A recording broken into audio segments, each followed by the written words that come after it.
call me old man Wade. Damn you, old man! Wait. Old ass man. Shut up, old man. You smell like fart.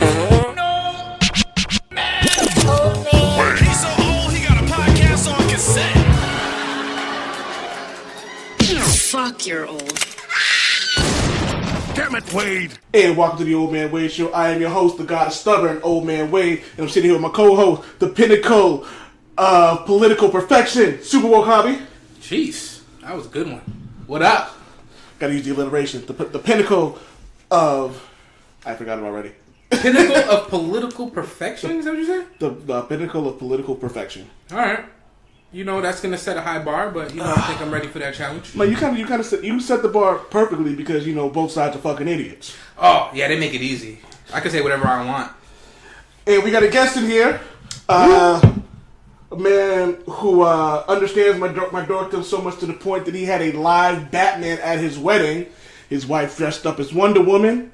They had Justice League plates and silverware. Jeez. Stormtroopers. Jeez. Am I forgetting anything? I think you got it all. We have Bat Signal, and Suburban has a Batman sticker on the hood. Wait, this was in the wedding. This was the wedding. That was all the wedding. This is all the wedding. And that was all my wife's idea, too. This was your wife's idea. Yeah. And none of it was mine, so I married well. Give it up, everyone. Wow. For you heard of the night nurse? This is the nurse Ned. What's up, guys? Glad to be here. Thanks for having me. Yo, and a special shout out to your wife too. She's Thank you. Yes, Jennifer. MVP. Yep, you're the best. MVP. You the real MVP. Mm-hmm. So Ned hit me up when we did the Black Nurse rant, and he was like, "Can I come on the next one?" I'm like, "Yeah." So it was like a week, and he was like, "And I was like, yeah, we can set this up for next week." Made the schedules work, and we went from there. So he brought up a topic. Before we get into the topic, so before we get into the topic you brought up at hand, I have the Go Fuck Yourself award of the episode. Go fuck yourself. I didn't write this out. I'm going right at the cuff with this. Go Fuck Yourself award goes to Star-Lord. Star-Lord the character? Or? Star-Lord the character from the Avengers movie. That's fair. Okay. Alright. Let's call it like it is. It's a little delayed, go fuck yourself. No. It's perfectly fine, but it still works though. Because there's still 50% of the universe gone. Yeah, for real. You know what I mean? So it's still technically relevant. I mean, little Jim, he's gone. Mama Jim gone. Why? Because Star-Lord couldn't follow his own damn plan. It was his plan. He even made it a point to go, "This is my plan. Suck it," and then bounce backwards. It was his plan. Explain yourself, old man. All right. So, for those of you who haven't seen Infinity Wars, it's not a spoiler. It's been out for over a month. Thanos got the Infinity Gauntlet. Mm-hmm. He almost had all the stones except for one. And they put this plan together to try to stop him because he had so much power that you had to have a plan. You just can't go at Thanos half-hearted in general. Mm-hmm. Now, Thanos, with the Infinity Gauntlet and the stones, you got to go at him hard. So they put a team together. Mm-hmm. So they put a team together. Star-Lord came up with a plan. Mm-hmm. Star-Lord, Mantis, Drax, Spider-Man, Iron Man, Doctor Strange. Am I forgetting anybody? It was just those six, right? Mantis. I said man. Oh, Mantis if I didn't say it. Yeah. So they put a plan together and they found a way to subdue him. Mm-hmm. That was a solid team. It was. Yeah. And it was brilliant. Mm-hmm. All Mantis had to do was just keep him lulled or whatever emotion she got in check. Mm-hmm. Just to keep him, just for a little while. Mm-hmm. And what did he do? He got all emotional. Well, his emotions, True. His emotions destroyed 50% of killed 50% of the universe because he couldn't keep his emotions in check. If he waited 10 seconds, they could have beat 10 shades of purple off of him. You right. But he got emotional. You right. And now because of that, Groot's gone, T'Challa's gone. T'Challa. Who else? Nick Fury's gone.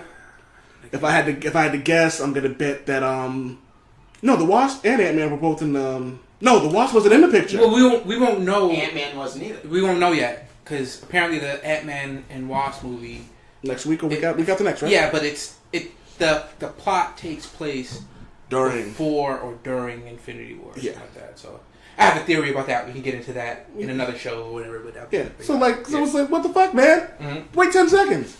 He got all emotional. Now, if he would have killed Gamora when she said to, none of this would have happened. But he's emotional. All right. He risked the galaxy. All right. So that's your go fuck yourself. That's my go fuck yourself. Go fuck yourself to Star-Lord. You finish or you done? You finish or you done? I'm finished. I'm finished. Because I know you got a rebuttal, because I know you are. Of course I got to. You can't be coming at my boy, Chris Pratt, Star-Lord. Alright? I ain't coming for Chris Pratt. I'm coming specifically for No, but Star-Lord. I wrapped them all together, you know. I have a long history with Chris Pratt, you know, from my Parks and Recreation days. I'm proud of that young man. From the Parks and Recreation department to Star-Lord? Come on, man. But anyways, besides the point, let's go through the events in his life. The pain and suffering that he must have been going through. My point that he's just an emotional dude. And listen, his dad, who he found out was a friggin' planet, gave his mom cancer. I didn't know. Right? Parenting my daddy was a planet. His girl is crushing on a literal god. Oh, man. Right? 2, right? And 3, he just found out his girl died.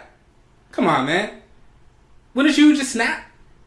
I think that was within the realm of sanity. I would have done the same thing. Any real G's would have done the same thing. He killed your girl. He just snapped, man. Couldn't do it. Star-Lord's a gangster. End of the story. He did what he had to do. And second of all, Doctor Strange knew it was gonna happen. That would be fourth of all. Whatever. Yeah. Whatever. I use a time stone and I rewind back to that original point. You better use Thank you. You better use the time stone. Thank you, Nick. The person who had Thank the you, real Nick. plan Yeah. was Doctor Strange. He knew he was a troll. Master troll. He saw 14 Yeah. million Yeah. different possible outcomes for their battle with Thanos. He knew that there was only one possibility for them to defeat him. I think it was really 2. I think It's one of those realities where Star-Lord don't get emotional. I think he picked the reality where he had to do the least amount of work. He's like, you know what? There's one reality where we can win, but I gotta be around doing shit. You calling Doctor Strange lazy? Yeah, he's like, let me pick the reality where I can disappear while all the important shit's happening, all the hard work's happening. I'm gonna disappear for a little bit. And they having a party in the Soul Stone. Yeah, everybody's gonna blame Star-Lord. It's gonna be awesome. That's All I'm saying is you proved my point with him like, oh, his mom this, oh, and his dad this, and oh, my girlfriend this. He's emotional. Whatever. Real G's move in silence like lasagna. Whatever. There's no sound in space. No, but there's a sight of him crying like a bitch. Son of a bitch. All right. So Ned, what are your thoughts? On Star-Lord? Mm-hmm. You could pick anything we just talked about. Does he deserve the Go Fuck Yourself award? I would say yes. Mm-hmm. On a personal level. Okay. As a fan watching... I'm disgusted with your opinion right now, but I'm gonna let you go on. All right. As a fan watching a movie, Uh-huh. I'm gonna say yes, because he did risk half of the galaxy True. Yep. in a fit of just pure rage or despair or a combination of a bunch of emotions. Mm-hmm. One thing that I've never appreciated in most action movies, adventure movies, is there always seems to be like that one scene where everything is going to hell. There's people shooting all over the place, bombs going off, everything else. And all of a sudden, like, the hero and his girl, or the heroine and her man, gotta stop and, like, have a kiss in the middle of the whole thing. That is totally unrealistic. Jennifer, I love you, but if we're in the middle of a battle and people are shooting at us, I'm not stopping to kiss you. Let me just say there's an issue of Weapon X where Domino and Warpath are hopped up on one of the pills that Nuke uses. In the middle of all the shooting and stuff like that, he flies in the air, kisses her, and she's still shooting people. So, that's some G shit. Sometimes you can put the kiss in there and still kill people. Yeah. Right. I mean, but you gotta stay focused on the mission. That's also true. You know, so... She's also lucky, so Right. wasn't nothing to touch her. But in my opinion, I think that I've never appreciated seeing those scenes in movies, regardless. And I've always been someone who has always put the mission first. No matter what I'm working on, whatever my ultimate goal is, take care of that first, and then worry about other things. I know sometimes it can be a little strenuous on some of my relationships and friendships and everything else, because it's like, all right, like, you know, this is really difficult. It's like, I don't care it's difficult. Like, get up and let's keep going. So, You know, Cable told it was I think I left this to you. Second Coming. second coming, yeah. and Hope was crying as she was getting stuff on, and she was like, Cable wouldn't want to see me cry, and Rogue was, Cable told you not to cry? He goes, no, crying wasn't the issue, but he said, finish the mission first, soldier, cry later. I loved that scene. I loved that. I loved that page. I loved his advice because that's what I've always kind of believed. That's kind of how my parents kind of raised me. It's like, if you have something to do, like, get it done, and then afterwards, like, you need to go cry, like, go ahead and cry, but, like, don't let it interfere with like, your mission. It's one of the reasons why I kind of always identify very closely with, like, Batman and Green Lantern, like, why those characters kind of speak to me, because they're so strong and so driven. Unless you're Guy Gardner. And He's always flying off the rails anyway. But, you know, it's just like the willpower and the drive that Batman and Green Lanterns, for the most part, have, has always spoke to me, because they're like, all right, like, let's get this done, and then let's go do other things. Now, Batman is like an extreme case because he sacrifices like almost every other aspect of his life to get stuff done. Batman's superpower is OCD. Right. That's essentially what that is. Right. Yeah. But it's, you know, it comes at a cost. Yeah. So I have a question. So all right. So I was being an ass a little bit, right? I like Star-Lord, the Star-Lord depiction in the MCU better than in the comics, actually. Right? I do too. So, but I have to admit, you guys are right. That scene is, even on its merits, just as a scene, it's kind of bullshit, right? It seems like, so those scenes where you're having the characters kiss in the middle of an action scene, unrealistic. The directors put that in, or the screenwriters put. I don't think the screenwriters put that in. I doubt they do that. But the directors or whoever put that in to add a little tension or romantic tension to the scene. Do you think that out of a great movie that I think Infinity War was, right? To me, that was one of the weakest scenes because it felt like it just added that as a way to.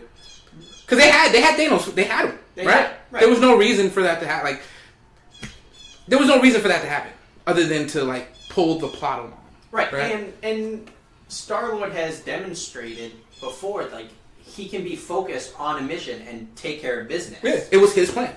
It was his plan. Yeah. But going up against his dad in Guardians of the Galaxy 2. Yeah. You know what I mean? There's a lot of stuff going on, but in the end, he did what he had to do. And even in the opening scene of Guardians of the Galaxy 1, where he's going and he's grabbing the orb that has the Power Stone in it. And, you know, he gets surrounded by all the soldiers coming to get it and everything else. You know, he's, like, outgunned, outmatched, outnumbered, and he finds a way to take care of business. All right, he didn't really have any emotional attachments in that point in his life or in that situation that he was in. But go ahead. Those scenes, when you add those scenes in, they don't feel genuine to me. You know what would have made more sense, and it might have been way more comic book accurate if Drax was the one who did that. See, I don't think that, because I feel like he takes everything so literal that literal. He would stay on mission. But Drax always, like, whenever he sees Thanos in the comic book, like, something like turns off in his brain. And that actually would have been correct too. Right? I give that's a good point. Now with Drax, I think it would. Oh, excuse me. But I think with Drax, I think it makes too much sense because of everything he's going through and his whole thing about I want to kill Thanos. So I think it would have made too much sense. But that's his mission, like you said. Like that's like his. But that's why. But I think they used Star-Lord specifically because of all the points you made about like his father dying. He killed his dad. No. I mean his mom. No. Tomorrow. Mary Poppins. Mary Poppins. I'm Mary Poppins, y'all. Oh yeah, Yondu. Yondu. His real daddy died. I'm your papa boy. Then finding out that he may have been your father, but he weren't your daddy. And then like finding out that his biological father was just like egotistical, pun intended, like, you know, planet God. Finding out that his father, like the guy who birthed him, gave his mother cancer to kill him. Like, you know what I mean? Then, like you said, it's Chris Hemsworth as Thor, man. Like, I'll throw it at him. You know what I mean? So I think that it's just, I think it makes his muscles are like Chitauri cables. Or fibers or whatever the hell she said. But it makes sense that they build it up for it to be Star-Lord, to be the I guess the scapegoat, is that what you want to call it, for him to get Thanos to get free. It was a logical choice for having that scene. Yeah, absolutely. You know, it made sense in terms of the story. Yes. In terms of, and it sounds ridiculous when you're talking about a superhero movie, but in terms of reality, Like, I don't really see that scene Playing out the way it playing did. out. You know what I mean? Like, if Thanos is this big bad guy and, you know, I come up with this plan and it's working and we've almost defeated him, and then all of a sudden I come to the realization that he just killed my girlfriend or he just killed my wife, will I be upset? Yes. At least wait till the gauntlet comes off. But I feel like Like I said, beat 10 shades of purple off that my ass. focus would be, all right, I'm going to take everything that you have, everything that you sacrifice to get here, everything that you desire, I'm going to take from you first. I'm going to break you as a person, and then I'm going to break your body. That's exactly. So when if someone kills the person you love, you don't want to just hurt them physically. You want to take everything from them. It's not like the Punisher with Thomas Jane, when he goes, I made you kill your wife, I made you kill your best friend, and I made you lose your empire. And he goes, you killed my son. No! Thing exposed. Both of them. Like before he killed him, he wanted to make sure he lost everything. Take everything away. That movie was just on last week, and I was watching it, and he says when he picks up the valet guy, and he's like torturing him with the popsicle. he when he lets him go, he says, "All right, so what's the plan? You gonna string up Howard Saint too and torch him?" He's like, "No, I have a much worse plan." Yeah, that was such for a. him. That was one of the best scenes of any villain ever. I stay by because I did a piece for Movie Pilot a while ago about some of the best revenge plots. Yeah. That had to be one of the best, man. Because it was great. It was methodical. He took his time to do it. Revenge takes time. He literally dragged him to hell. Like that was like that scene. Yeah, through, like that's exactly what it is. Yeah, it was crazy. It was awesome. Well, it was funny, but then you get what is funny, the contradiction between comic book and movie. In one of the comic books, someone killed, someone dug up Frank Castle's wife and kids, their bones, pissed on them, and then sent the film to the media. Wow.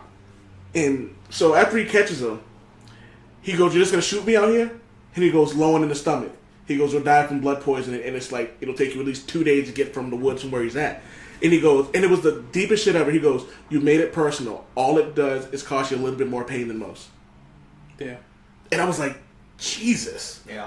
You know what I mean? Because it was funny because the way they described it was, he goes, your belly will fill up with blood and bile. And I was like, Jesus Christ, man. And it was like, I don't think that would vibe too well with what they got going with the Guardians of the Galaxy franchise, but I get what you. I would hate to see Star-Lord take it to that level.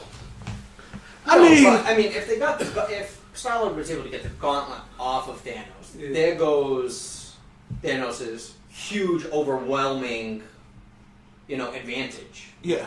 I mean, regular Thanos is a huge threat in his own right. And they didn't even show, like you pointed out, Javi, about him being like a galactic Batman with all his intelligence. Oh yeah, that he's the Batman of the Marvel universe. It's just that he's fucking evil. That's essentially what it is. Like, comic book Thanos is evil. That's why I kind of wish. We're getting off the whole fuck yourself awards here, but I kind of wish that they showed Thanos without the gauntlet a little bit, just so people can see how ingenious he is when he doesn't have the gauntlet to rely on. And it's not like he really relied on it; he really just used the space stone. I think he used the Power Stone to beat the Hulk up like he did, and that was about it, right? Like.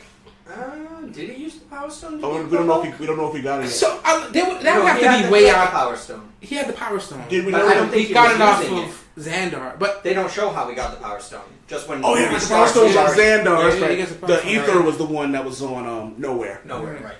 So I don't know. I mean, I know in the comic book, there's no way that Thanos is beating the Hulk like that without some type of. You sure about that? I'm very positive. In Infinity, the series, he took two of Thor's big thunderbolts, looked at him, and first one he goes, "Is that all you got?" And then he hit him again. He goes, "Do it again." Thor's cool now. He took on Thor, Hyperion, and the Hulk. They're all cool. Well, how angry was the Hulk? That's my one question. But he took on Thor, Hyperion, and the Hulk. Because we gotta turn this into who would win in the fight. Because the answer is always the Hulk. He's beaten the Hulk before. Wolverine's beaten the Hulk. Oh my god. Deadpool's beating the Hulk. Define. All right, The Thing has define beaten the Hulk. beat. Define beat.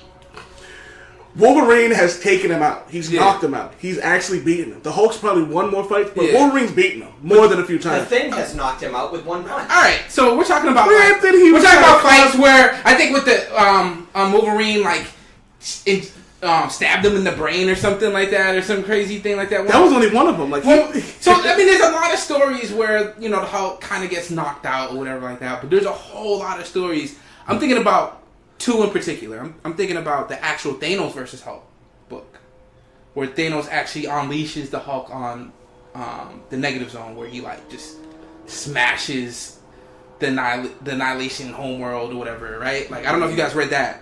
I will later. Read that. It's pretty good. And then I'm thinking about World War Hulk. No one's beating World War Hulk. And that's what I'm saying. Like, that's Hulk, the thing. there's levels to this shit. Like, you got to get Hulk before he gets to an appropriate level of angerness to just. But you gotta remember, no one's like. Here's the other thing about the Hulk, and the Hulk and Thor.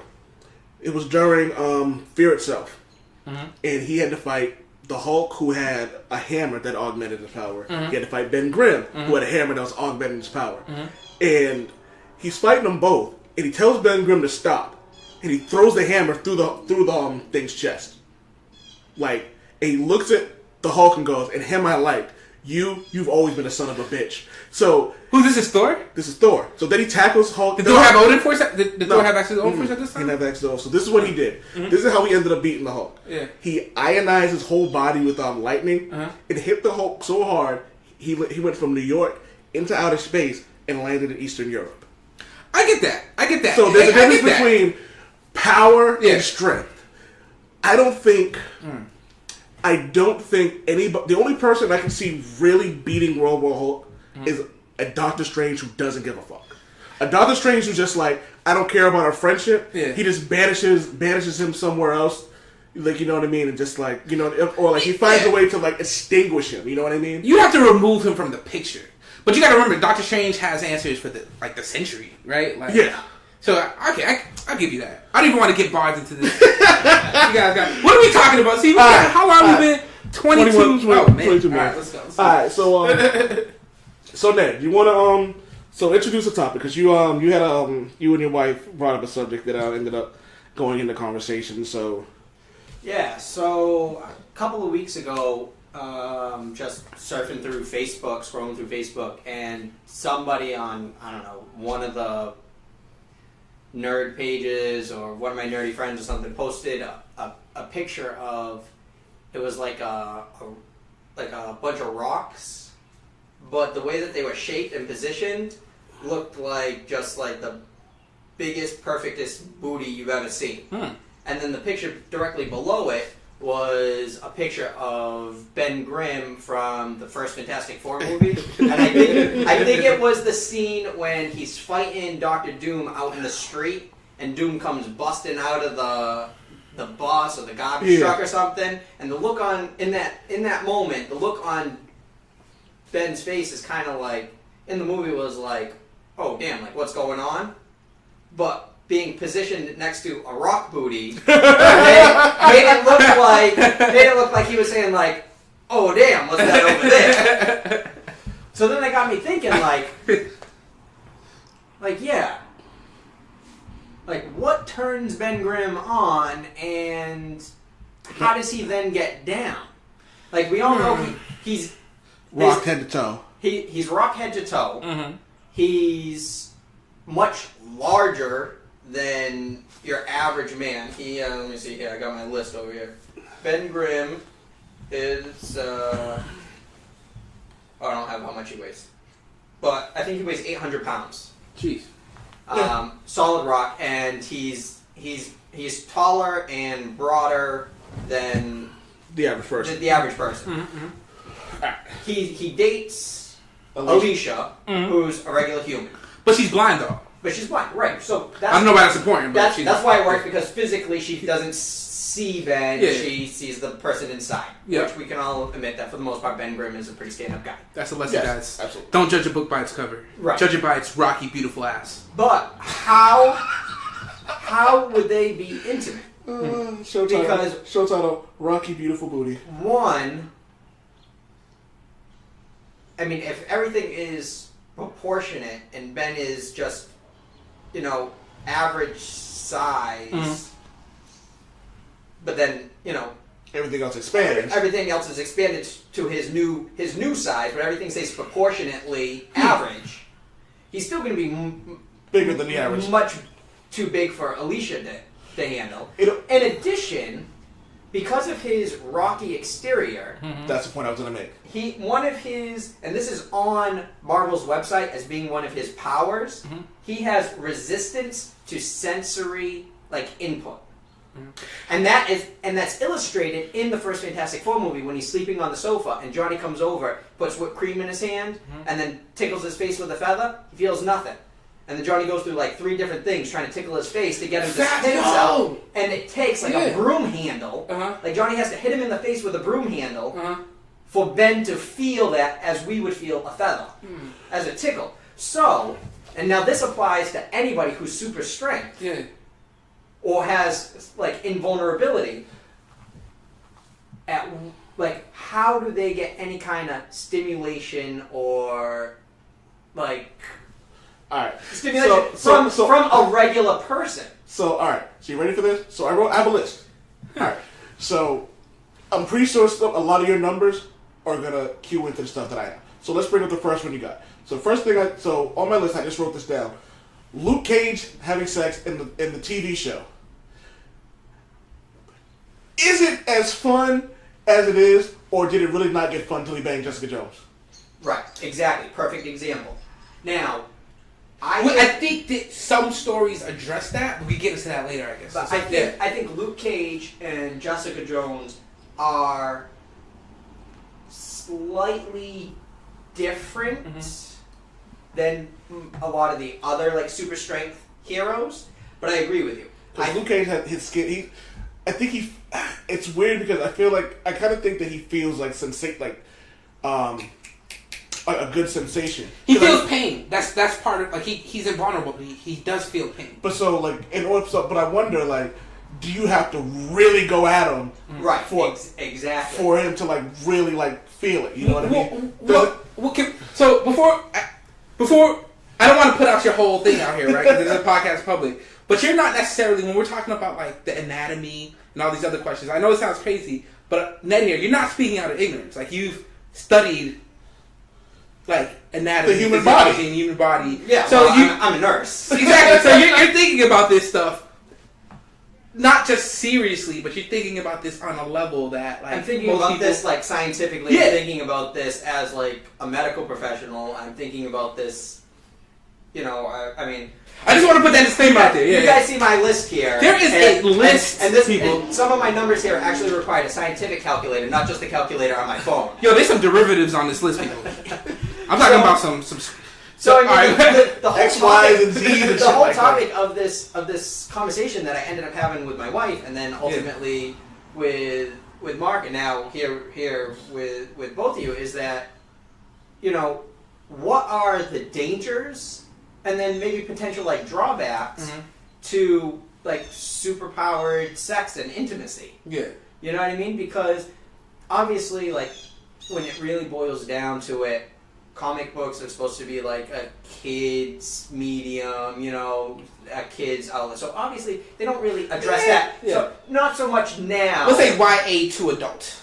Right. Yeah. So, they have approached that topic from time to time in small pieces or anything. But, Mark, you and I, we were, I sent you the topic, and I sent you an example, and then you and I continued to text for, 40 minutes afterwards, kind of going back and forth. Because once you really get into it and start thinking about it, it's a really strange rabbit hole that you kind of keep falling down into. It's you start realizing that a lot of these things are, because they essentially still have human anatomy, you know what I mean? So right, they're still built like a person for the most part. But it seems as comic books, so early on in comic books, right? You just had the hero in tights, wearing his underwear out, and he fought simple issues. Cops were all good, and then as comic books evolved, the stories and the characters became more complex. Right. So there may be a time where this question isn't just hypothetical. It's something that comic books address. Like, Right, and Well, I think slowly they have introduced small little bits and pieces of it. I mean, there have been scenes where heroes are kissing. There have been scenes where heroes have, it's been suggested that heroes either were about to get into it or just finished getting into it. So I think it's only been like, with 2018, I think it's only been maybe the last 13 years where there was actual, like, you would actually see people having sex. Not necessarily in a really vulgar way, but you'll see someone, like, riding them on their, like, riding them. so I would agree with that, but I think, like, like in middle school for me, which was embarrassingly more than 13 years ago. I won't talk about it. I remember, like, When Marvel, I was middle school for you, I'm 1,004 years old, so there was no middle school. right? It's just cave paintings. I remember that they still had like that comic book advisory board where you show a lot of that stuff. Yeah. That really only applied to like the major studios. So I remember Image Comics and a lot of these like Cliffhanger and all these like independent studios coming out. Spawn in particular, right? A lot of I'm thinking of the Witcher, was that one? I forgot. A lot of like really not kid friendly comic books that really showed sex, but it was really gratuitous. It wasn't really in a realistic way. It made no sense, but it was handled very clumsily. And I think another reason why this stuff is important, because a lot of us who grew up with comic books and kids that are still growing up with comic books, like we in a way model our lives around the stories and stuff that we grew up reading.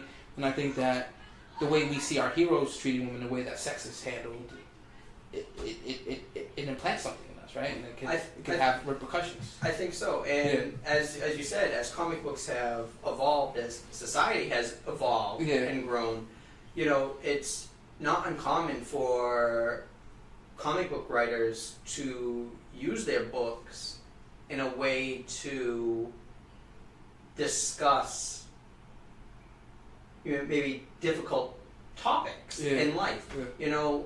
Sometimes they hit it head on, such as like Green Arrow and dealing with Speedy's drug problem. Which is like which was a huge controversy at the time. Daredevil with Karen Page and her heroin addiction, her having AIDS, like, you know what I mean, and like her she also did adult films to pay for her fix. So I think people always talk about like comic books being childish, and I go, have you picked up a comic book in a while? Because they've dealt with adult issues for years. For decades. Excuse me, yeah. For decades. I mean, really, when it boils down to it. But God Loves, Man Kills.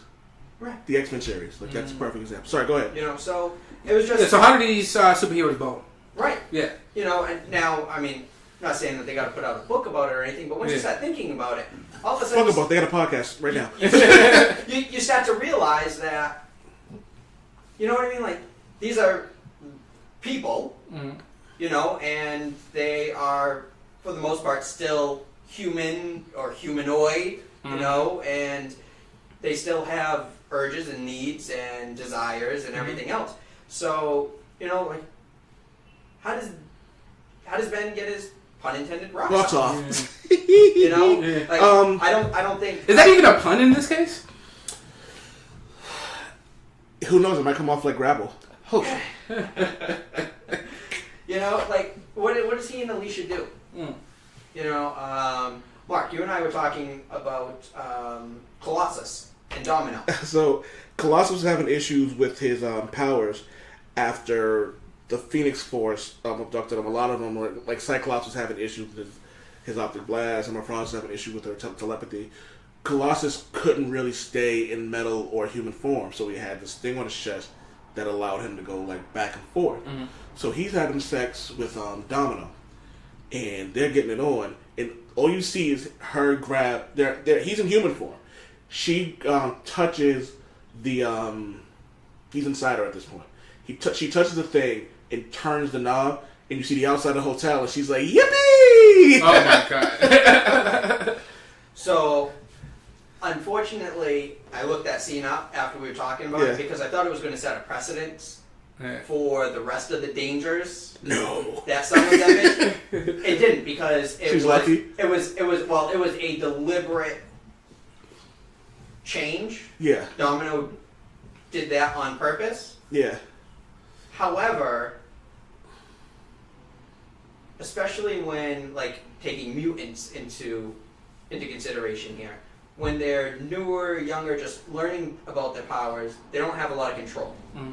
You know, that's pretty much the whole basis why Xavier started his school in the first place. Yeah. So, I think that it's not unreasonable to assume that in the heat of the moment, that a hero or a superpowered individual could transform. We'll take Iceman for example. Mm-hmm. He can control if he's human or if he's ice. What happens if he's getting down and dirty with somebody, loses control, and ices up? There's also the thing what Cyclops always talks about with his Optic Blast, and he always talks about he can't afford to lose control for a second. Right. So at one point, it's The one of these superheroes that was fighting each other, they're fucking tense. Right. And That's probably why. except for Luke Cage. You ever notice he's probably like Luke Cage, Colossus, are probably someone like the Wolverine. Wolverine gets more ass than a little bit, but he's angry always. Like, you know what I mean? He's just got years of a century plus worth of like pent up frustration. Mm-hmm. Johnny Storm, always cool. Wait, here's another one. What if he flames on? Mm-hmm. So So you know what I mean, Johnny Flame. He can reach. Shout out to my homegirl Denise. She actually brought that up. She goes, hit her up. She goes, what happens if you're the Human Torch and you get burned in the wrong way? oh shit. But you probably would, knowing Johnny Storm's lifestyle. Right. You might wanna. And you'd assume that with certain superheroes, I would assume that they understand their powers and how to control them. Yeah. So Cyclops, he's so timid and kind of, for as powerful as he is, he's always so insecure about his powers. So it would be understandable that he would have issues controlling his power. Like, he seems like he has sex with his visor on. You know what I mean? He would have to. Right. Or always with his eyes closed, and then. No, wonder that'll work. I'm saying it makes a lot of sense why Jean Grey keeps on stepping out on him for Wolverine, because she's insecure because he's always having sex with her with his eyes closed. So she's like, "Why is his eyes always closed? He's not looking at me. Well, He's thinking about." There was an Blah, issue. blah. There was an issue of X-Men where Emma Frost diamonded up and asked him to take his glasses off because she couldn't feel it. Yeah. And he kissed her, and she was like, "That was so cold." So even then, it's like, Right. So you Imagine that. ooh, Being with Oh. with Frost, and then she diamonds up. diamonds up and tightens up. Right, that's what I'm Oh. saying. You know what I mean? Now, whether she does it, I mean, I'm not saying in that case, maybe she must have done it intentionally, but, you know what I mean? I don't think it's unreasonable to assume that if it was good enough for someone to lose control and just transform, you know what I mean? She's as hard as diamonds. That's not going to be great. So Unless you're a superpowered individual as well, with super strength or invulnerability, Ben Grimm or something like that. You know what I mean? Take Human Torch. Mm-hmm. He on baseline he burns at about 780 degrees Fahrenheit. explain that. Huh? Hey, what's 780 degrees Fahrenheit? For those who. Oh, For the people in America, Fahrenheit is the degrees. Everyone is the temperature everyone else in the world uses. No. Everybody else uses Celsius. Celsius. I'm sorry. All right, Fahrenheit. Fahrenheit. So it's what we use. Yeah. I didn't Sorry, look ignorant up American. a comparative thing, Yeah. but It's hot. it's hot. Hot as balls. Human flesh will start to burn at 110 degrees, which is something that we can achieve, on a sunny day in Texas. August. Mhm. Not even in Texas. Here in Massachusetts, we can get 110. Mhm. In Texas, Arizona, Nevada, it can get 110 degrees out, and the sidewalk could be even more than that. Where we see it on TV sometimes. They're cooking an egg on the hood of a car or out on the sidewalk or something like that. That is real. Johnny can burn his baseline Not even when he goes supernova. Not supernova or anything, just his baseline. You know what I mean? He just flames up and sitting here watching TV. He's burning at about 780 degrees. Now, assuming that in order for him to transform instantaneously from human to flame, you figure that's probably a much higher, hotter burst right away. Now, imagine that going off inside of you. Well, Good thing it's a quick death. It would be a quick death. You know what I mean? And now I'm not saying Johnny's irresponsible with his powers. I'm not saying that he doesn't have control over his powers. I'm just saying, What if? if he's getting down and dirty with somebody and she's really rocking his world, all of a sudden. So I got a couple more. I got one for you. We talked about this. Sue Richards says Reed Richards' powers are great for sex. That's the person I was thinking. I was thinking This about actually Reed happened in a Richards comic book. in Plastic Mrs. Man. Incredible. Mrs. Incredible. Mrs. Plastic Badass. Man, Yeah. elongated man. Yeah. That is a great porn name. It is. Elongated man. But, I mean, they're all the same. Yeah. Plasticky, stretchy powers. Obviously, they're on the list for positives. Mm-hmm. You know what I mean? Like, obviously, they would be great partners to have. But imagine this. Imagine you get like, so we'll just take them because they're more known for their elasticity, but they can also harden. But now let's say you take a guy like Morph, who can literally morph his body into all shapes and sizes and whatever. So imagine he's getting some and he loses control and like he's thinking like, oh, this feels like spikes. You know what I mean? Or Spike. Yeah. Take Spike. But same thing. Loses control. Powers go off. What Marrow. happens? Who? Marrow. Yeah. That would suck. Yeah. You know what I mean? There's a whole bunch of people who Iceman. Iceman, his body, he can reach temperatures of negative 105 degrees Fahrenheit. And not just that, I think his power set. His power. 30? And the thing is 32. effective. Human flesh starts to instantly freeze at negative 40. But it's not that he just gets cold, right? I think his power, the most significant part about his power set is that he removes Moisture. heat energy. He controls like the moisture. Yeah, and the heat energy from like anywhere from the surrounding area. Right. So I can only imagine what he would do to the body that he's currently Inhabiting?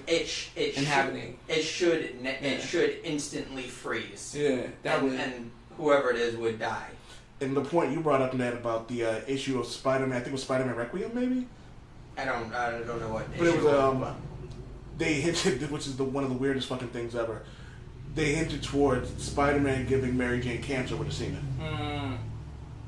Because it's radioactive. Because radioactive. Now that opens up a door for other people. Hulk, She-Hulk, Who Luke Cage had sex with. all four. I would risk it. Let me tell you something. All four of the Let me tell you something. I would risk it all for She-Hulk. That's all I'm saying. I will take a couple of ribs broken. I will like my neck strangled. I don't care. Death by Snu Snu? Oh, Death by Snu and Snu. that whole planet, that whole Snu Snu planet. Just take me there. That's where I want. Yo, don't bury me in a jewelry store like 2 Chainz. Bury me on Snu Snu planet. That is all. Sorry. But if that's canon, that Spider-Man's fluids, not even just his semen, but if his semen is radioactive, then all of him should be radioactive. Now- The Incredible Hulk, the second one with Ed Norton.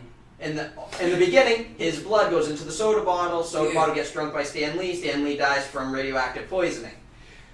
So if Hulk's blood is radioactive, the rest of his fluids are radioactive, which would include spit, urine, Sweat. tears, sweat. And it also established that he can't have sex, actually, right? That very movie, because I think there was a scene when him and Betsy Ross are on the run. They're on the run. I think In the hotel room, I think you're right. and they're about to get it on. And he says, Getting excited. He's like, oh! I don't want to become the Hulk. Well, it all depends on who he had sex with, because he had sex with, I believe, Thunder, and they have a child together. Yeah, but that's 100. I'm just saying. He can. Betsy Ross would probably die. Nah, it depends. Is she Red Hulk at the time? Red She-Hulk at the time? she would be radioactive. Yeah. So, So it's just like now, Fantastic Four. They got their powers from gamma radiation. Not gamma radiation. Cosmic. Cosmic radiation of some I kind. forget what it's called. Anyway, go ahead. You know what I mean? Is their DNA radioactive? It should be. It changed them on A molecular a molecular level. It Same definitely as turned Spider-Man. it definitely turned the kids into some strange stuff. Right. Yeah. So, their DNA has been changed. Yeah. You know what I'm thinking their about? fluid should be radioactive. Superman. What happens when they flush the toilet every time, Well, and that stuff goes Frank was down a- into well, you the remember water Frank was a mutant, systems? What's up? Frank was a mutant though. Yeah, I have a strange because the X gene is passed down by the father, right? Yes. I'm not aware of, at least the comic books haven't addressed Richard Reed's family. I'm not aware of any mutants in his family. So Well, his father is it possible? His father was a douchebag. His uncle was cool. They weren't. From what this is sad that I know this. I know for a fact his mother and father weren't mutants. I know that for a fact. I just know that his son has the X gene. So, I always had a theory that that cosmic radiation, to go to your point, Ned, definitely altered them more than just giving them powers. Like it was a radioactive. It was radioactive essentially, right? And anything radioactive energy can affect you on a genetic level, as you know, right? So I'm thinking that it's very possible that cosmic radiation gave them like the X gene to pass on to their kid. You know what I mean? Like that's my theory. I'll show you a comic book that actually debunks that. What? I need to read Yeah, that. I'm a student of the game. Huh. I got a good one for you. Jamie Madrox.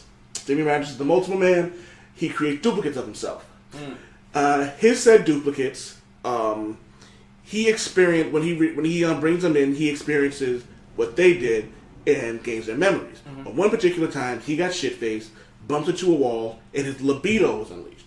Oh, His libido had sex with 2 different women. He absorbed them and realized, oh shit, I just had sex with these 2 women. As time went on, he couldn't remember which one of them he had sex with. Now, here's 2 things for you.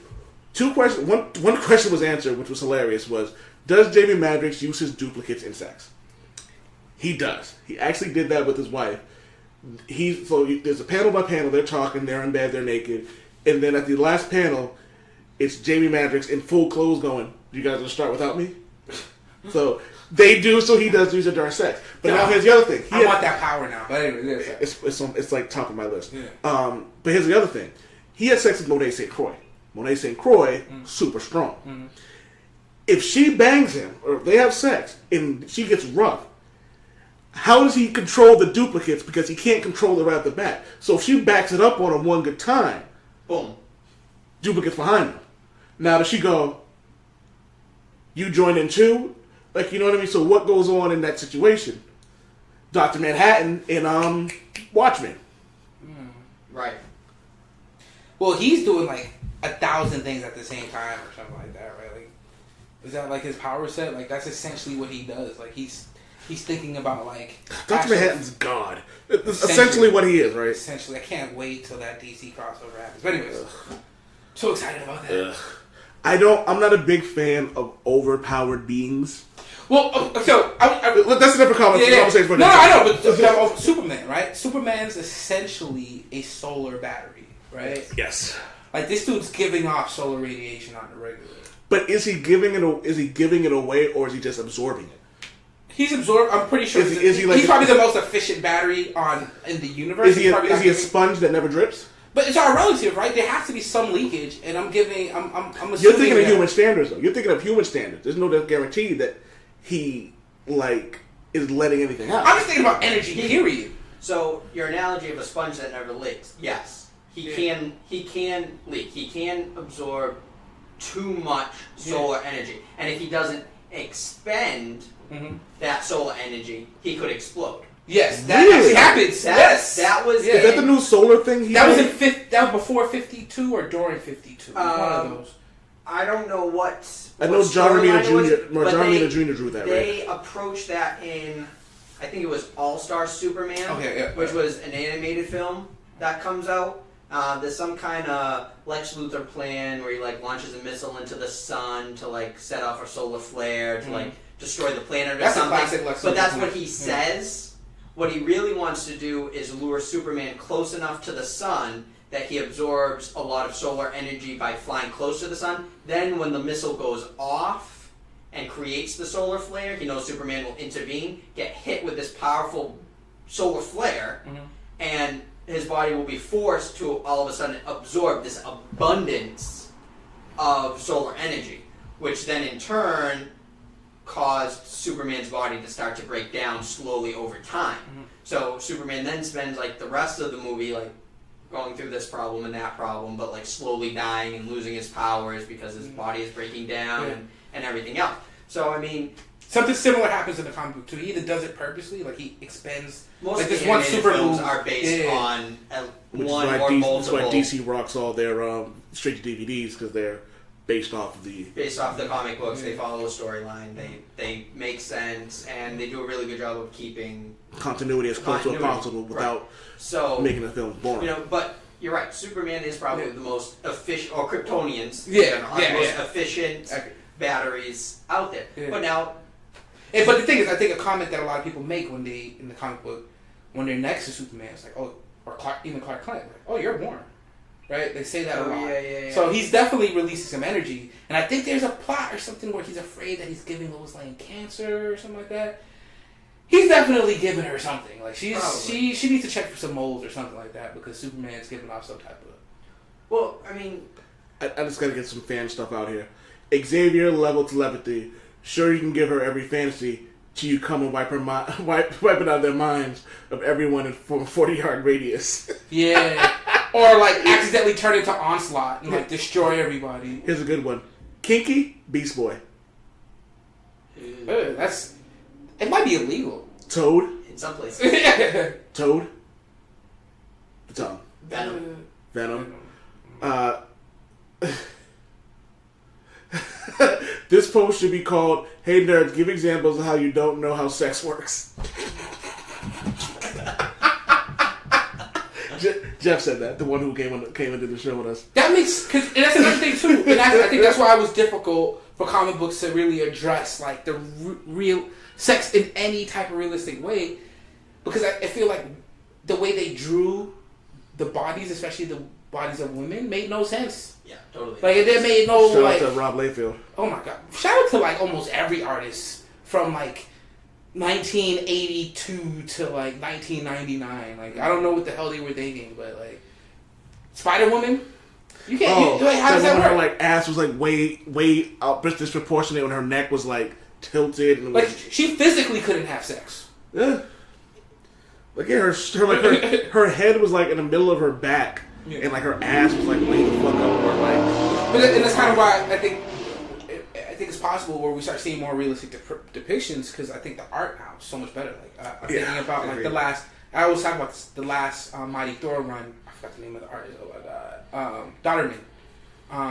The way that him and other artists like him draw and like match it kind of like the human body and anatomy, and the way they draw like the female body and the male body with power, like real muscles. Like you look at these characters, like, and it's not like, oh, I'm strangely attracted to that character. You're like, oh, that's a very attractive, right, person or whatever. So I can see. I hope that we can get to a point where we start seeing more realistic depictions of sex. And it's crazy because they're going to have to address these questions. Yeah, eventually. Yeah, they'll have to. Yeah.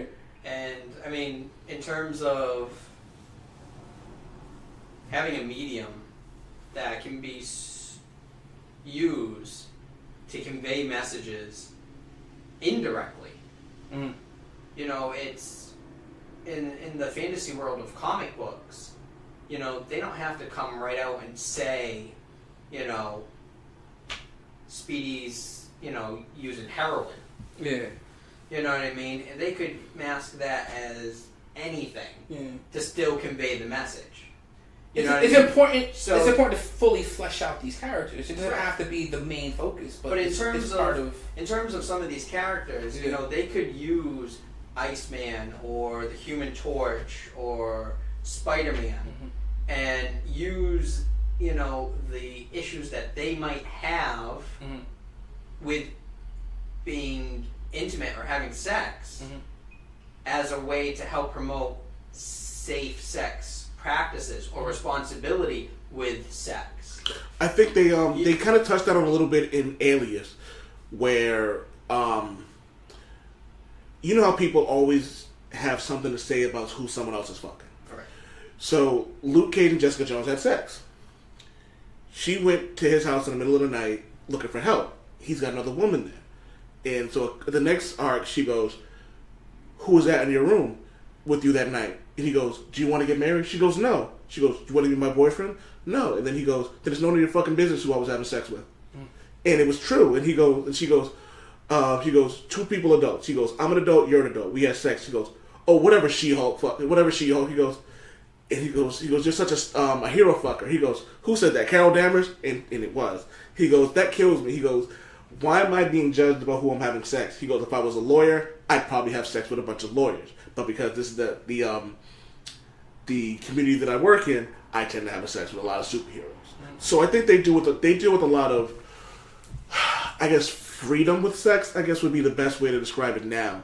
I don't know if, I think if this was maybe like mid 2000, like 5 or 6, I think we could have had or maybe even our late 90s, early 2000s, there could have been issues about, topics about safe sex. But now, because of the day and age we live in, it's all about sexual freedom. We're pretty much back in the 70s, where it's like, fuck who you want to fuck, do what you want to do. And if you say to someone, be safe, they might say to you, it's none of your fucking business what I do. You know what I mean? That would be pretty stupid given the statistics. Right. You're using statistics and common sense where it don't matter. But the topic can be addressed in multiple ways. You know, I think the example you just provided, I think that was a great example of saying, like, I'm an adult, you're an adult, let's approach this in an adult fashion, have just, the respect for me and my privacy, and I'll have the respect for you and your privacy. Great. But I mean, you know what I mean? Comic books provide such a variety of ways that messages can be put out there and lessons can be taught that it doesn't always have to be directly to say, like, okay, like, monogamy is great and that's safe, or, use contraception, or, I mean, I hope it doesn't become a message of monogamy. It doesn't have to be a PSA. Yeah. You know what I mean? But they can use, a scene with Iceman being like, I gotta warn you, or like Hancock. That's the perfect. I wasn't gonna bring that up. I was waiting for you to bring that up. Perfect Hancock. example. Yep. Perfect example. Yep. He's there. He's met this great hot girl. They're getting. For those of you who don't know, this is a deleted scene that actually doesn't. That was a deleted scene. I probably only seen the director's cut then. It might have been. They're talking about the one who's in his trailer, right? He's in his trailer. Yeah. And he and this girl are getting ready to go at it, and he's like trying to keep her focused. She's drunk. She's having fun. Can't believe she's going to bed with Hancock, whatever. And he's saying, I need you to focus. I need you to listen to me right now. Like, when we get to that moment, like, I need you to get out of the way. Like, this is, like, not a joke. She's like, she's still trying to, like, flirt with him and just taking her clothes off, trying to get his clothes off and everything else. She's not really paying attention. Scene moves to the outside of the trailer. Now, he's got two trailers pushed together. This is a little unrealistic. Whatever they were doing was enough to get both trailers to be really rocking. Now, she's a normal She should have been dead already. He should have crushed her at that point. There's no statistics on how strong Hancock is, but he has some pretty crazy feats. He's definitely class 100. Which, At least. If anyone doesn't know what that is, that's a hero or villain who's able to lift over 100 tons. The only big feat of physical strength that we saw him do was when he picked up that blue whale and threw it back into the That's what I'm thinking about. What about, did there a scene occurring on like a train runs into him or something like that? Or he stopped? He has crazy durability. I think he shows a lot of like crazy durability too, right? He gets hit by a train. But I mean, he was able to pick up a 36-ton whale from a negative leverage point and throw it. Let's see, how far did he throw it? Over 200 meters. Yeah, how did you did you pause the scene and like do some calculus to measure that? I watched the scene over and over again. That's pretty. My man. And then went back, read a whole bunch of different blogs and threads and Reddit and everything else to try to come up with some information. I bow. Listen, Yo, we gotta bring you back in here again. I bow to your geekness. But I don't think you understand, dude. Like that, I respect that. I mean, that's a huge feat for him Yeah. to throw But see, that this- well. He's strong. Yeah. So, I mean, he should have killed that girl or seriously injured her. Because, But I think the situation like that, I think you always have to be on the bottom, though, right?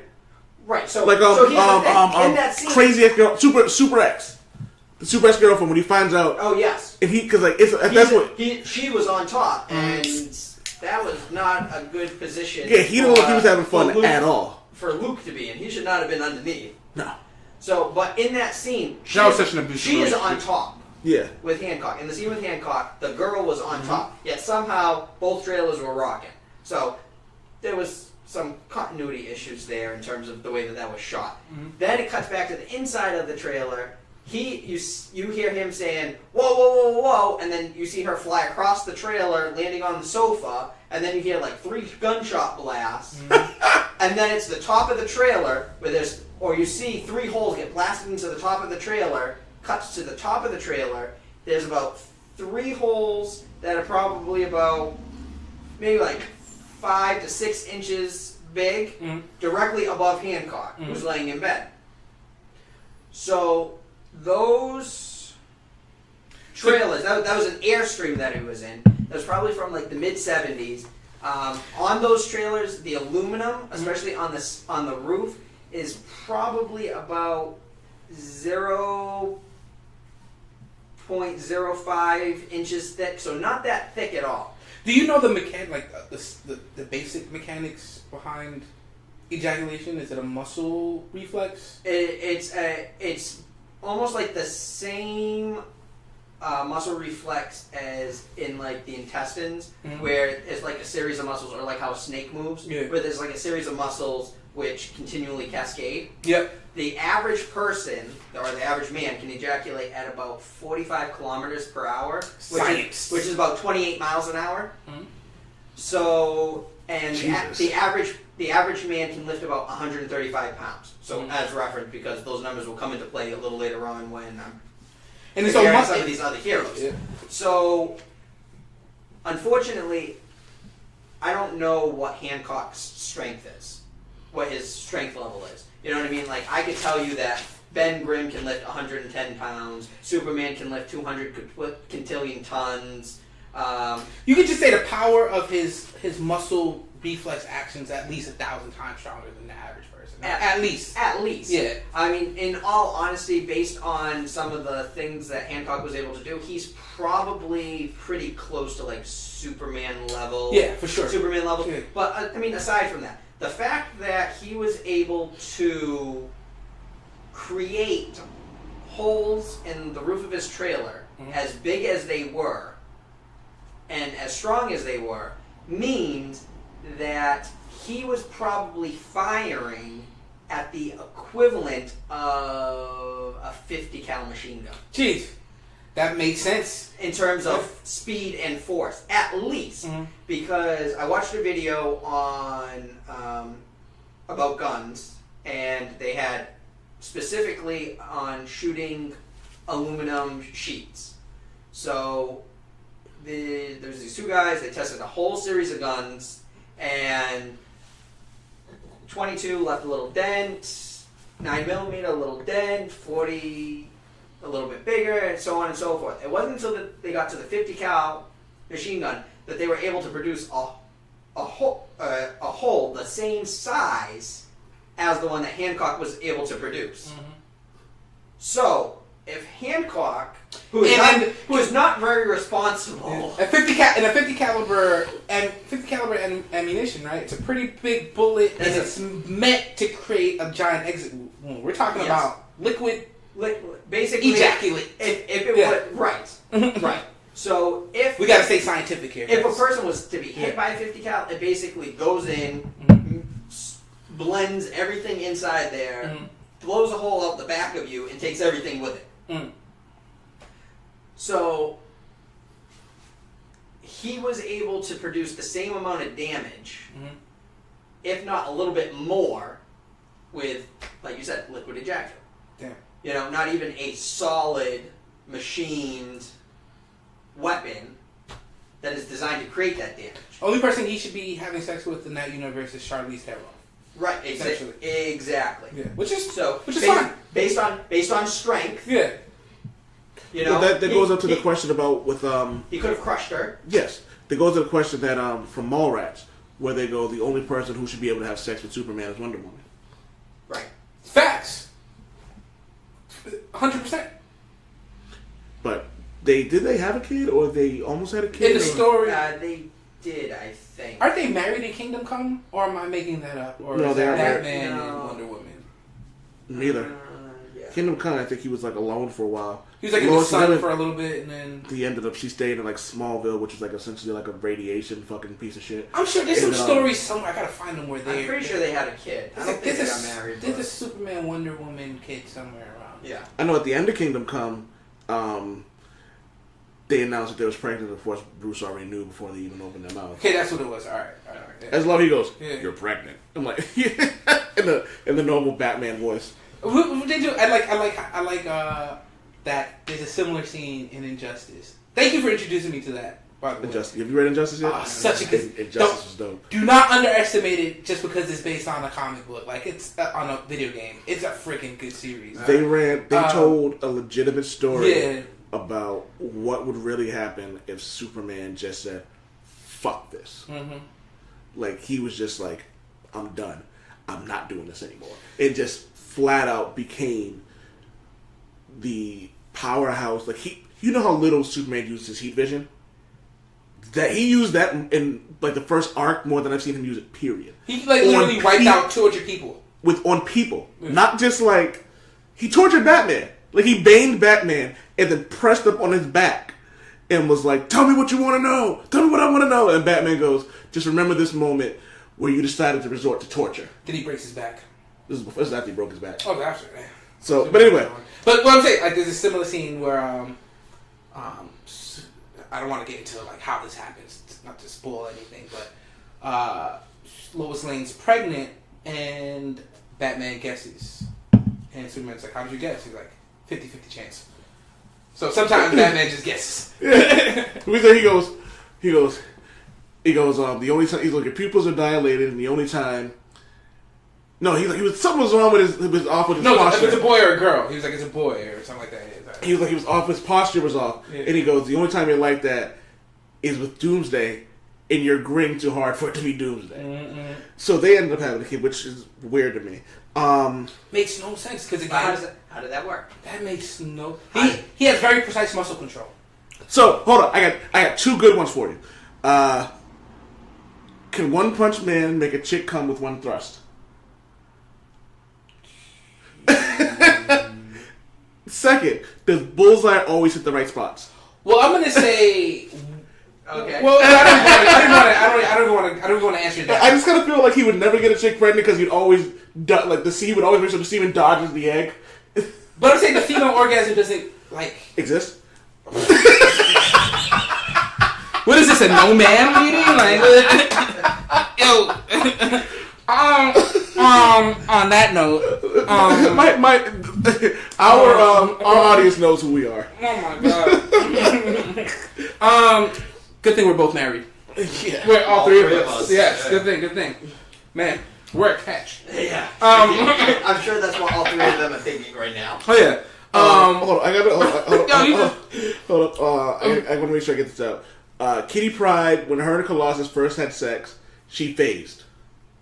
She said that's never happened before. In the middle of sex, she phased right through him. There you go. So it's canon. It's possible to lose control during sex of your powers. That is scary. That is scary. I will never have sex in the Marvel Universe. Oh wait, I'm not letting that say. Can I just end the statement? I believe the female orgasm exists.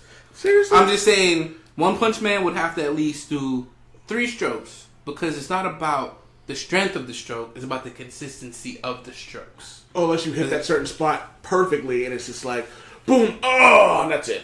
I have another one for you. This actually happened in a comic book. Hank Pym goes down on Janet Van Dyne while he's shrunk. Here's my question. If he's going down on her, right, she gets off, and she's a squirter, will he drown? He has a mask. No, he was Hank Pym. He was He was just face, smoking Hank Pym. Mind you, that scene. Drowned, but If she squirt, he might drown. It's like a typhoon. I mean, wouldn't it be like the equivalent of being hit by like fire hose? That depends. I mean, You know what I mean? if you get hit by a fire hose, you're only this small. You know what I mean? I don't know. I'm gonna have such a strange dream tonight. Yeah. I'm just saying, it just kind of it just popped in my. It's a strange topic that kind of keeps going and going once you really start thinking about it, because you're like, Speaking of going, healing factors.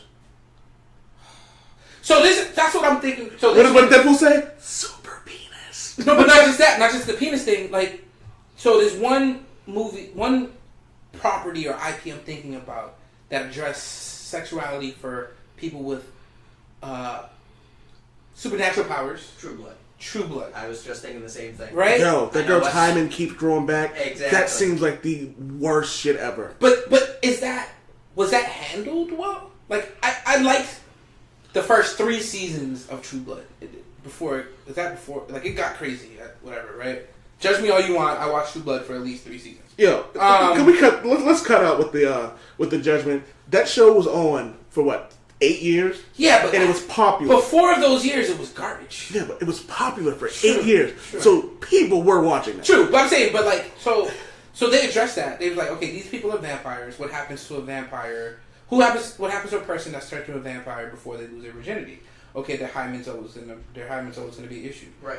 It seemed like they handled that, and it wasn't like it didn't seem tacky. So it seems like these things are possible to be done in a kind of a. Have you guys ever noticed that, like way. with the supernatural things, like the vampires and werewolves and things of that nature, they handle sex a lot better than a lot of other shows do? Well, I think the subtext for a lot of those creatures is sex. Yeah, right. I would agree that there's always been a certain level of sensuality that I think comes along with werewolves or vampires. Especially vampires. But I think even on the werewolf level, I think there's supposed to be some type of like animal magnetism, danger, kind of. You know what I mean?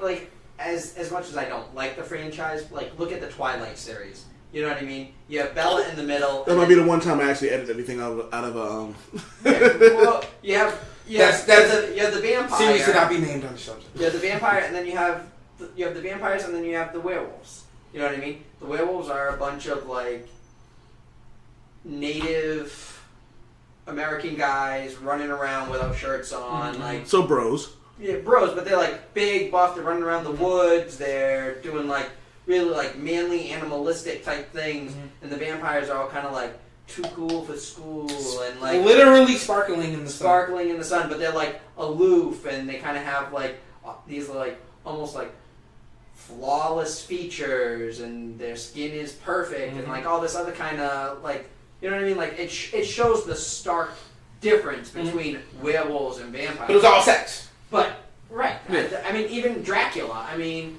You know Is Dracula? He has to be one of the the biggest like fictional sex symbols of all time, right? Right, he's always seducing women. He's always getting them to go. Do you Hit think the brakes! Hit the brakes! Which vampire it is? Hit the brakes! And God, I can't believe I'm about to say this. Is Dracula a rapist? Yes. He's the original Bill Cosby. Yo, oh God. Yeah, I say that. Oh man. Come at me. Yeah. Oh man. I mean, you're not wrong, but it just kind of dawned on me that like I don't think he's ever had sex with a willing partner. Like he basically like has to hypnotize these women, and I'm pretty sure the next day they're like, "What the fuck did I just do?" Well, that's a lot, and that's probably why comic books is so it's so difficult for certain properties to deal with sex, because some properties are purpose built for sex. So Dracula, for instance, right? Like the subtext behind Dracula was like these Victorian women being taken by like their sexual urges and having to be protected by like the classical man, right? Like, and then Frankenstein. Like, all these things have like a kind of like they were made by these they weren't necessarily repressed, surprisingly, but there was a lot of weird sexual shit happening at those times, right? And then you look at when comic books came up, like they became very popular, like in the 50s, right? Like the Superman, like 20s and like up, and that's when like America was really like becoming a lot more conservative. There was a lot people were a lot more buttoned up. Nobody talked about sex, even though all the men were like going to work, fucking their secretaries, right? So it was a lot more. About a woman fuck the milkman. Yeah, so you have that's why the characters like all the guys have like these like they wear tights, but then they have like these weird like pill-shaped bulges in front of them, and like you know what I'm saying? Like it's just that always cracked. You're right. Just like it's like Captain America and his fucking cucumber in his fucking pants. His codpiece. Yeah, right? his Like, fucking codpiece. You know what I mean? Like it. So it's a property. These are IPs that are built out of like repressed sexual feelings. It's like all our ugly sexual history, like just wrapped in a really like graphic, drawn, picturesque way, right? Yeah. Like deal with that. Essentially what it is. Did we get too serious with this? No, man. Should I throw in a boob or butt? Like, Titties. titty. Alright, so I'll ask you guys this. You could bang one comic book character, who would it be? She-Hulk. You going She-Hulk? I'm always going She-Hulk. Are you basing that off of personal attraction to She-Hulk, or are you basing that on you think that she would be like the ultimate partner? Both. Her superpowers to become a statuesque, beautiful Brick house. super lawyer. Like she's beautiful. She's fucking. So you Almost not Hulk. so she's not even just like your bang; she's your Mary as well. What the? She's like perfect. I'm sorry. I'm just. I No, thought about that. I'm sorry. I said it quick. I thought about it. I just was curious if that was based on like just your own personal feelings, or if that was based on like I think like this person would be the best sexual partner. I put an embarrassingly amount of thought into this. So yeah, she's it right there. So I was gonna ask you who you'd marry, but obviously it would be She-Hulk. Oh, yeah. So bang one, marry one, or is it the same person? I'm not really sure. I haven't really thought about it. I mean, I think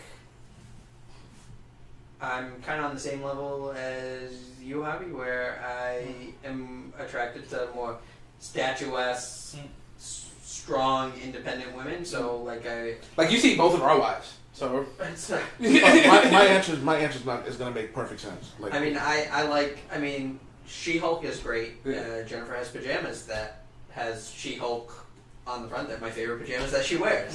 I like She-Hulk. Wonder Woman. He's gonna leave here now and go, put the PJs on. Don't ask any questions. Put them on. Wonder Woman too. You know, she's kind of like in that same category. Yeah, definitely. Yeah. But I'm afraid she'll kill me. In terms of like partners, though, I think they would be very difficult because one, no matter how hard you try, I will try very hard. I don't. Like I will go. You know what I will do? I will find But- that lab in Arizona. I will turn on all that gamma radiation shit and sit there and like die of like melanoma or some Just shit. take it But out. I might turn into Hulk. You know what I mean? I mean, She-Hulk is so strong. Yeah. You know, and this comes back to like the problem with Thing. You know, Thing has that decreased sensory thing. You know what I mean? In Hancock, he stabs. What's her name? Charlize Theron. I don't remember the name of her character. Yeah, and he stabs her in the back with a barbecue fork. She doesn't even feel it. You know, Superman in the first was it Man of Steel or For the current universe? It was either I don't know in one of the two most recent Superman movies, either the one with our current Superman or the one with before that, was his name, Brandon Ruth or whatever. Yeah, we were trying to figure out his name last show. Yeah. You know, he in one of those two movies, he gets shot point blank in the eye with a bullet. With a bullet, doesn't even blink. Such a dope scene for such a bad movie. Right, yeah. But anyway, I mean, I like it. It just sucked towards the end. It sets a question out there. If Superman can take a bullet to the eye and not feel it, blink, do anything to him. Is Lois capable of providing any type of stimulation? And the thing is, they even address that. Like, I know a couple of times, Superman's like, there was actually, I'm thinking about this scene in one of the animated movies where Superman like snaps and he like, everything around me feels like cardboard. Oh yeah, right? it's when he's fighting on the dark side. I feel like I made the world full of cardboard. Yeah. Right? And then he like unleashed it. He was like, You know what's funny about Darkseid that was is- taunting him, and then all of a sudden Superman gets up and he is like, you know what? Like, I'm glad you're here. And it's funny, I don't even think that's his true level. No. 'Cause I honestly think that if he wanted to, he could take Darkseid's head clear off of his body, Problem. Yeah. like without even like trying. Just Oh, when Superman snaps on Darkseid, it's I feel bad for the new guy. there's a scene in Injustice where what's Darkseid's kid's name? Calabash or something like that. Yeah. He in Injustice. He did really, something- Orion. That's why I threw the quotation marks on there. Like what is right? So there's a scene where he did something to Superman in Injustice, and he was like looking at it. And Superman just like gets up. He's got this angry look on his face, and he looks at Superman and goes, "Oh shit." Right. Yeah. Because he knew he crossed the line he should never cross. So do you have any perfect matches? In like Who would be perfect matches? For ourselves or for... Well, did you go? I mean, it's. Or did you answer that question? Honestly, he's Jessica Jones. Oh. I married Jessica Jones. That's essentially it. Yeah. That's fair. I can see that comparison. Well, drinking, smoking, don't give a fuck. Will tell you how you feel and will knock you the fuck out. Yeah. I don't know. For me, I really don't know. I mean, I think Mystique would be an interesting person. Because you can't trust her, man. Well, you can't trust it as a person, but in terms of as a partner. And it depends on which Mystique we're talking about. Jennifer Lawrence Mystique. Yeah, no, I'm not a big fan either. But Rebecca Romaine, though, Right. she was... the best. Amazing. Well, her character. Well, she That was touches one- on yeah. that when she goes into Wolverine's tent. It was her, You know what I mean? Wolverine, Professor X, and Magneto were the best things about. Yo, this Ian series. McKellen, I to this day, I think is the best superhero representation we've seen without actually having the physical stature. Even better than Agreed. Fassbender or whatever his name is. Fassbender? Fassbender. Fassbender's great as a younger Magneto. He's good, but I agree. It was just like it was. He was very because Fassbender was great. He was still Shakespearean, but it was just like Ian McKellen had the voice. He had the gravitas. presence. Yes, like when he's escaping his plastic prison and he's got his arms folded and he's just like on that little disc and he's just effortlessly shooting these like metal bullets through stuff, or when he stops the X-Jet with one hand, or he's moving the Golden Gate Bridge like you would like a pallet, you know what I mean, on a hand jack. It was like Only thing I didn't like about his portrayal is, and it's not about ageism, right? Because I really liked Patrick Stewart's. yeah, but Xavier looked like he was 100 when he was 20. Yeah, I think Magneto, even though he was always gray haired, and he, like no matter what year it is, he always grew up in the Holocaust, so he's like a billion right now for some reason. He always has like, I don't know if it's because of his power set. He's always like intimidating, like size wise. Like he's a Magneto's like a small dude, right? Like, No, he's muscular, big, physical, even for being an old guy. Yeah. Well, like that's what I'm saying. Like if we're talking like someone like if we're talking about the complete package from a superhero, then I would go Ryan Reynolds. I think Ryan Reynolds hit perfect casting. perfect casting, Yep. physically, Yep. acting wise, like love the character. Like he was perfect from A to Z. He checks all the boxes. But in terms of someone who, Having sex with him seems gross, by the way. Just what Deadpool? yeah. I would assume so. Yeah. But that's why she said with a lot of drinks. Okay, gotcha. You know what I mean? And like every woman, it's funny because he's had sex with Copycat, Siren, Rogue. Did they have sex? They didn't have sex. They have sex. So. Outlaw. Who it was funny because she had sex with him because he wasn't trying to fuck her. The Queen of the Monsters, Shikla. Shikla, which I think that was the best. That's a perfect relationship right there. Yes, because she really found him attractive because she doesn't see things in the normal standard. Yeah. He got to introduce her to a lot of things in the world where she missed. Yeah. And she was like, she loved his like stupidity. So she's a demon that can barely control her anger and tends to like kill everybody around her. And doesn't she look like a giant bug or something? She transformed into something like demonic and like horns and like bestial. She's not like That's humanoid. She does. She is like her. No, she has a humanoid form. Yeah, she has a humanoid form. Yeah. Like, but that's not her true form. Her true form is like the big monster. She's actually supposed to be Dracula's wife, and then Deadpool steals her from him. Deadpool, how funny is that? Deadpool stole your girl and beat you in a fight so bad that like he tried to drink Deadpool's blood, but it's tainted. So Dracula ripped his Deadpool's arm off. So Deadpool took his arm and stabbed him with his arm. So it infected him. And like Dracula just couldn't get over it, and so he tried to. He took one of like J. Jonah's like spider chasers or spider murder bots or whatever it is, and Deadpool just laughed at him. He goes, "Dracula?" And he's just laughing at him, and Deadpool runs away from him, and he goes, "Get back here!" Deadpool looks up and goes, "No," because he went down a flight of stairs. He was just like, "Get back!" He was like, "No." No, Deadpool, I love Deadpool. But then, like when he found out what Deadpool looked like without his stuff on, he goes, "I don't need to do anything. You've already done it to yourself." Yeah.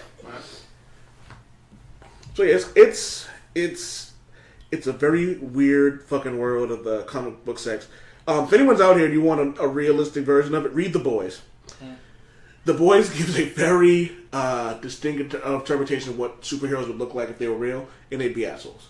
They would abuse their powers. They rape, they murder. They're sexist. They're prejudiced. They're racist.